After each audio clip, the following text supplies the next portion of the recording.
গাছ থেকে আম পেড়ে নিয়ে এসেছি আমতলা বানানোর জন্য। এবার আমটাকে ধুয়ে কেটে নেব। এভাবে পিস পিস করে আমগুলোকে কেটে নিয়েছি, দেখো। এবার হলুদ গুঁড়ো মাখিয়ে নেব। কুলোর উপরে একটা কাগজ নিয়েছে, আমগুলো এভাবে একটা একটা করে দিয়ে দেব। আমগুলো সাজিয়ে নিয়েছি কুলোর উপরে, এবার রোদে দিয়ে দেবো। আমতলা বানানোর জন্য এখানে ধনে ভেজে নিয়েছি, জিরে ভেজে নিয়েছি, শুকনো লঙ্কা ভেজে, এগুলোকে আমি এখন শিলে গুঁড়ো করব। কড়াইতে তেল দিয়ে দেবো।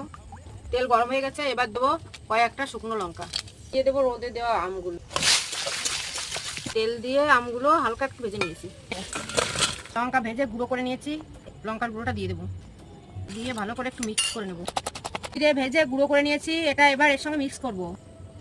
ধনে ভেজে গুঁড়ো করে রেখেছি, সেই ধনের গুঁড়োটা এবার দিয়ে দেবো। তেলটা গরম করে ঠান্ডা করে নিয়েছি, তারপরে মশলা মাখানো আমগুলো দিয়ে দিছি। এবার আমতলা আমার রেডি। এবার এটা ঢেলে রাখবো, ঢেকে দেবো।